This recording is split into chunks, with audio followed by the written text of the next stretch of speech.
Hi, most regular viewers of the Tele-pilot series will recognise the voice. You will probably note that normally you don't see me. You just get my voice on the shots or views from Little Mallard. For better or for worse, you are about to see much more of both of us.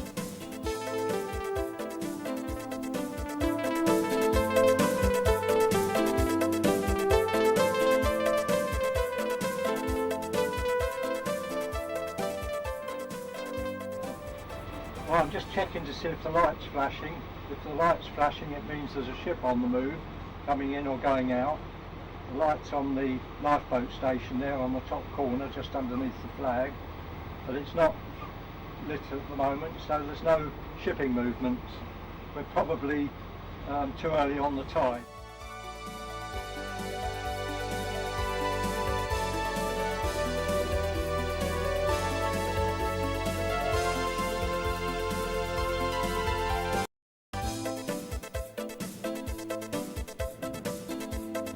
Here's the Shoreham pilot cutter moving out ahead of a regular ship that comes and goes to and from Shoreham Harbour. The cutter will be collecting the pilot and taking him back into Shoreham. Keep well clear of shipping. Ships are unable to stop or often alter course, especially in narrow channels. The majority of leisure craft have VHF radio to be in touch with shore stations and other craft. The sensible skipper turns on the VHF prior to leaving the berth or mooring and listens to see if any shipping is on the move or about to leave or arrive into or out of the port. When approaching a port, switch on the port channel and listen in. If in doubt, call the port control radio, stating your intentions and asking if it's okay to proceed. Ports operate on different frequencies and have different call signs. Here the call sign is Shoreham Harbour Radio and they operate on VHF channel 14.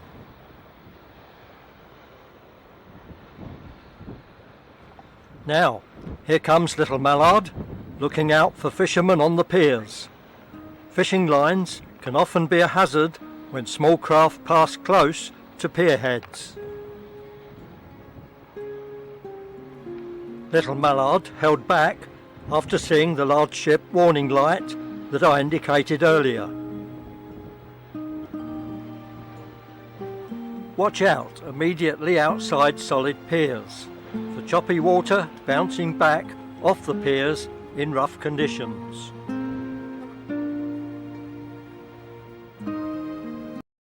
Little Mallard is currently fully rigged, but under a 50% reduced genoa, the genoa being the foresail. The wind is easterly, force 5, gusting 6 at times.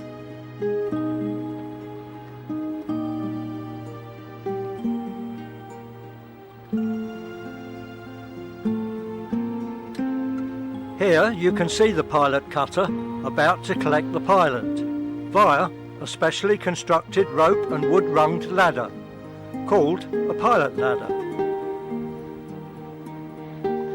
Power-driven vessels always give way to vessels under sail, but not when much larger and in confined waters. Ship propeller thrust wash can be hazardous when small vessels pass close across the ship.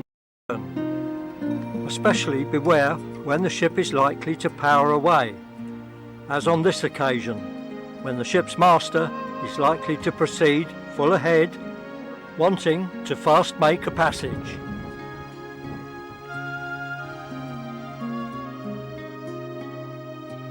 As you see, we have now turned about to make the first of 3 runs back in through Shoreham Pier entrance. Sails remain as before, and we are now close hauled on the starboard tack.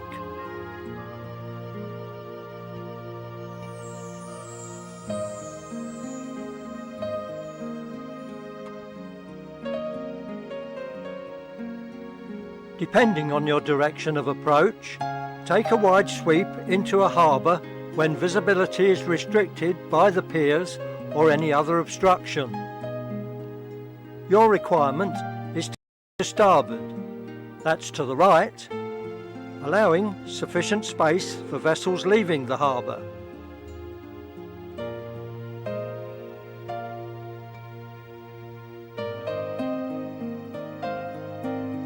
Here you can see the sails disturbed briefly as we have entered between the piers.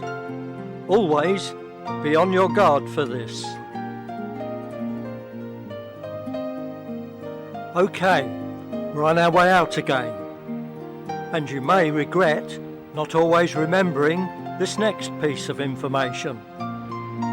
Before leaving the port, harbour, marina, etc., when going to sea, secure all on board. Jam things safely onto bunks and into lockers. Secure the anchor. Ropes stowed safely, not to drag over the side where they will propeller. Fenders inboard and stowed away. Dinghy or inflatable securely lashed down. Portholes closed and secured. Life jackets on or close at hand. Even perhaps going out on a river on a calm day.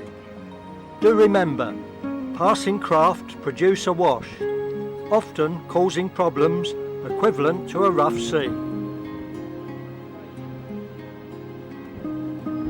We are now sailing close to the wind, in fact 10 to 12 degrees off the wind.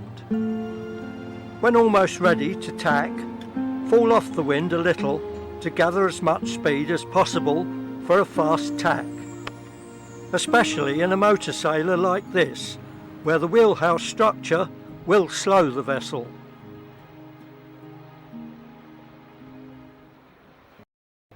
We're now going about from the port tack to the starboard tack, and in this case much slower than I should have done it.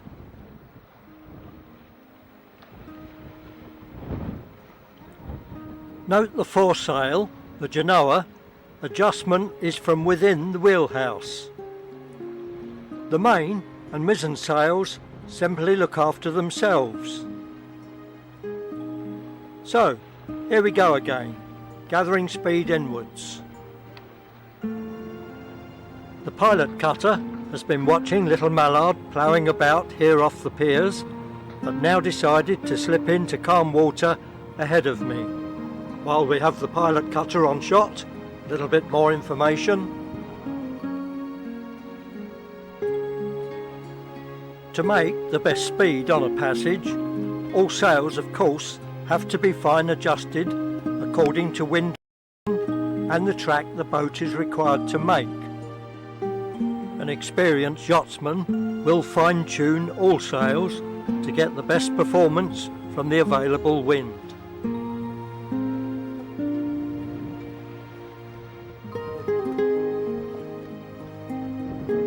Allow carefully for tidal streams running across any entrance, and where possible arrive up tide and upwind.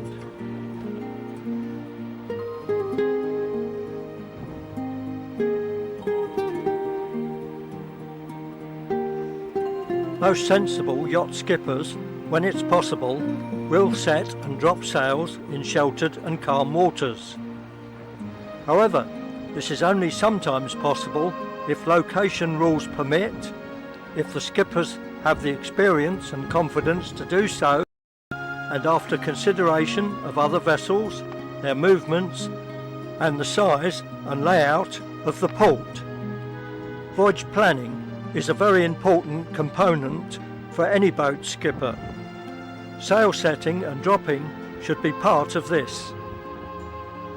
Note now, on my third run in, I am running out from the wheelhouse control via the forestay roller reef, a balance or further 50% of the genoa sail, to achieve my best speed in the easterly force-6 wind.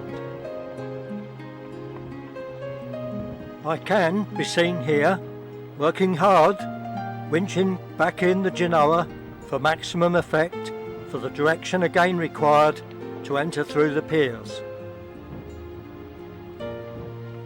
A clean below the waterline hull, especially on yachts and fast power boats, will considerably enhance both speed and yacht manoeuvring ability. Sorry, my waterline is not so white, and the blue under also not so bright. Such is the water within Shoreham's mostly commercial harbour. As indicated, 6.5 knots is about the top speed for this excellent craft. At this speed, she just makes a hole in the water and sinks down into it.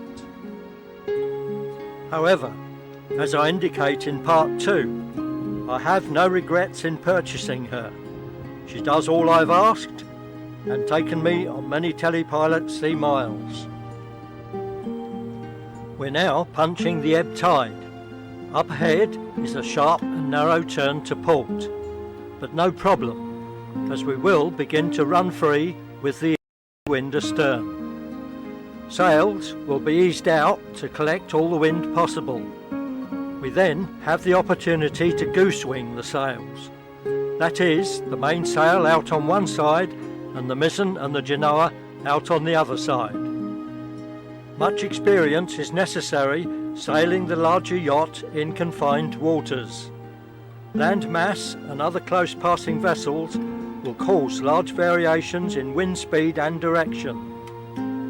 Sailing yachts with motors should have their motors running on tick-over speed, should any emergency arise.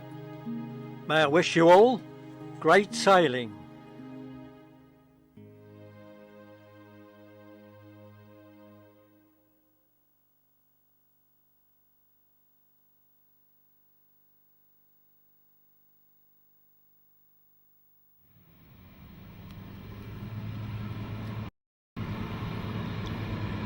I don't know how you came by this 23-minute DVD.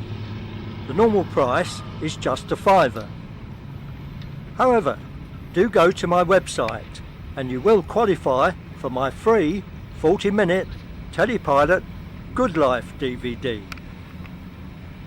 If your interest is more towards powercraft, you will see more of my faster acquisition great fun boat, Cataranga. So, just log on to www.yachttuition.co.uk.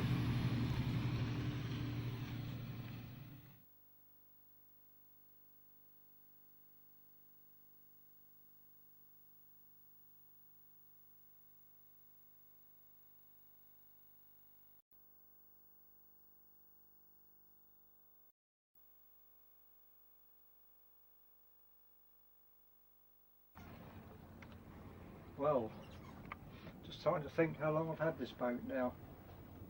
1988, what's that in years? Quite a long time. She's done me well, really. Doesn't cost me a lot, keep the costs as low as possible. She does 6 knots on a good blow. We're only doing 4 knots at the moment. The wind's just a little stronger than it was earlier. But very good boat. I'd never regret buying this boat. I bought it up in Loddon on the east coast, up the River Deben. So I've sailed out of the River Deben, but I've never sailed back in. But, I was looking particularly for a Fisher Northwester, and I picked this one up somewhere on one of the yacht mags, I think. Went up to see it, and after having looked at 2 others which were absolute ridiculous prices for what they were, this one was a reasonable price and it was ready to go, whereas the other 2, one was on the hard on the shore, and the other one was in pieces. So I bought this one and sailed her from Loddon out across the Thames estuary down to Brighton.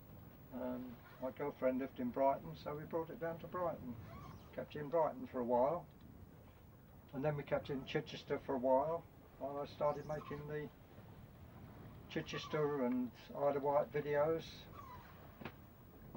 and then I lived at that time up at Shepperton, so I moved up to Shepperton with the boat over the winter period, and then the following couple of years I used to sail down from Shepperton under all the bridges down the Thames and around to the Solent again to carry on with the Solent and Channel Islands videos. We've got the cameraman at the moment with very dry feet because he's on a very dry boat. This particular boat needs to be probably full 6 before you get anything really wet on board, and then that's only in this area here. So she's an ideal sea boat for filming from. Well, it looks like we're doing about 4.5 knots at the moment. Let's have a look on the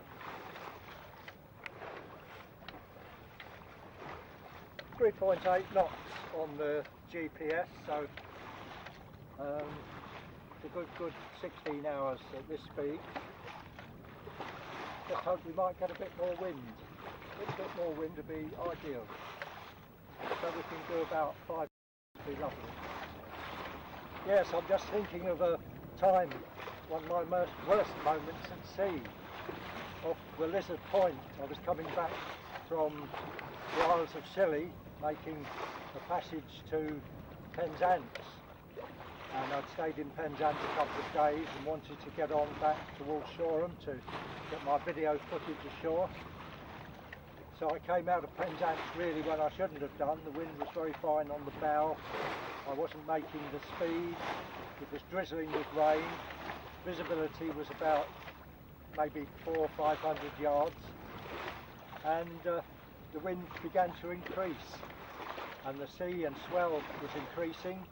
And being as I wasn't making time, good time, which I should have made, to go round the Lizard with the tide, I lost the tide. So I had the tide against me, wind against tide, huge seas, came against tide, the sea made very heavily, and I couldn't even do any shooting with the camera because I couldn't let go of the wheel. I was worried that the boat would have capsized. So I had to keep her stern into the wind, and gradually I came out because the wind was strong. I was doing quite a good speed. I was doing about 6.5 to 7 knots, and gradually came through against the tide, and then as I cleared the Lizard, the tide eased and the wind didn't have so much effect on the water, and I began to take some shots again. But I'd like to have got some of the shots when it was really bad, but I couldn't let go of the wheel to take the shots. Yeah, the lesson I learned from that is you really shouldn't go to sea under any circumstances. But being as I was a commercial craft and wanting to get back to Shoreham, I went. And if the services had picked me up, that would have obviously been my excuse, if one needs an excuse, but I would have certainly told them that. I wasn't a leisure sailor as such, but leisure sailors should most definitely stay in port when the weather or their craft isn't suitable to sail in such weather.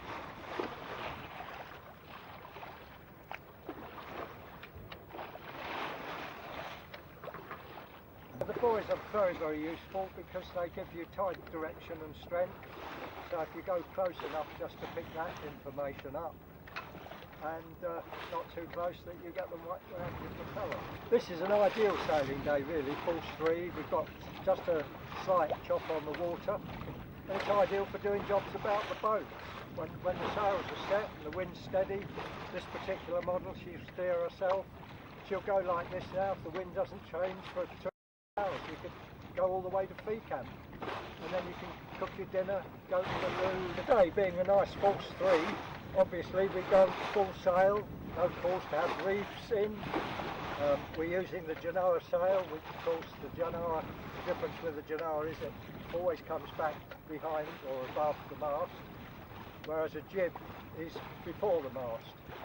And if it was very strong now, we'd probably set the storm jib as opposed to the Genoa, and then we could be under full sail with the storm jib.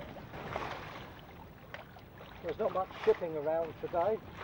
There's usually a ship or two waiting to go into Shoreham Harbour, safe water buoy.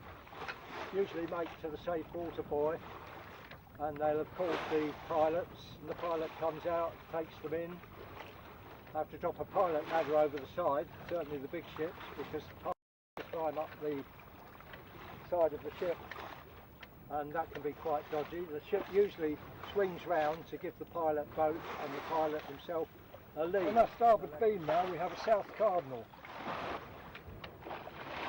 Cardinal buoys are always yellow and black, and the top marks on it are a very good indicator of the direction you should pass the buoy. The south cardinal, you pass the buoy to the south because the hazard's to the north.